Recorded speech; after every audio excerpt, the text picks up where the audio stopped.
नमस्कार सर। जैसे कि अभी नज़दीकी टाइम आने वाला है, जल्दी में 15-20 दिन में मस्टर्ड की बुआई स्टार्ट हो जाएगी। उसमें हमें 2-4 जो मुख्य चीज़ें होती हैं उनका ख्याल रखना होता है कि जैसे कि मानिए कि एक तो खेत की सबसे मेन चीज़ है नमी। खेत को एक अच्छी नमी पे सिलेक्ट करके रखना है हम लोगों को, और टीलर की बुआई से हमें मस्टर्ड की क्या बोलते हैं उसको, सोइलिंग करनी चाहिए। और हमेशा ध्यान रखें कि सिस्टमिक फंजीसाइड और कॉन्टैक्ट फंजीसाइड होता है हमारा सल्फर, उसको जरूर इस्तेमाल करें बुआई में। उससे क्या होता है, एक तो अपना जो हमारा सीड है, मान लो कि किसी कारणवश वो खराब है तो उसको वो खराब नहीं होने देता, और हर हर पौधा यानी कि मानो कि हर बीज अंकुरित होकर बाहर निकलता है, जिससे कि हमें ये लाभ मिलता है कि हमारे खेत में थोड़ी पैदावार फालतू हो जाती है।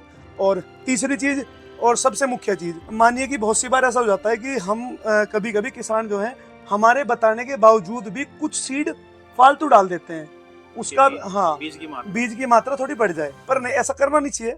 मेरे हिसाब से 200 से 250 ग्राम पर बीघा के हिसाब से इनफ होती है चीज, पर फिर भी उसका निवारण है कि हम उसको निकलवा सकते हैं बाहर निकलने के बाद। सबसे जरूरी है पोटास की एक बार मतलब जमीन के अंदर डाल देना चाहिए, क्योंकि वो हमारा जो फल होता है, सरसों का हो या गन्ने का हो या गेहूं का हो, उसका जो फल होता है उसको अच्छा चमकदार और मोटा मजबूत करने का काम करता है। कि सल्फर जो है वो बुआई पे भी डालना चाहिए, और जब हम पानी लगाते हैं खेत को तब भी डालना चाहिए।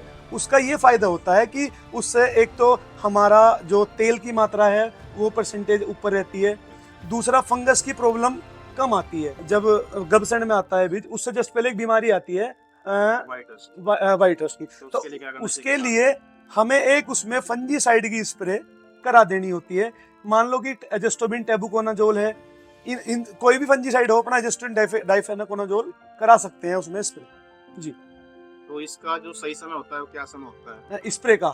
वो मानिए अब जब हमारी बाल गबसण में आ रही हो उससे जस्ट पहले, अगर आपको दिख रहा है कि 2 से 4 पेड़ हमारे इस चीज के क्या बोलते हैं उसको, मतलब बीमार हो गए हैं, तो तभी हम उसको स्प्रे करा दें। जैसे उसको डीएपी उपलब्ध नहीं हो रहा हो जी जी जी तो जी उसके अल्टरनेट, जैसे आप बता रही डीएपी का हमेशा शॉर्टेज अक्सर बना रहता है।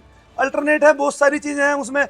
मान लो कि जैसे सिंगल सुपर फास्फेट आता है, हम उसमें चाहे तो 52-34 की स्प्रे करा सकते हैं, तो उसकी मात्रा हम पूरी कर सकते हैं किसी भी चीज से। ऐसा नहीं होता कि नहीं मिली तो फसल अच्छी नहीं होगी, नहीं, ये कोई कारण नहीं है, फसल हो जाएगी अच्छी जी। नमस्कार।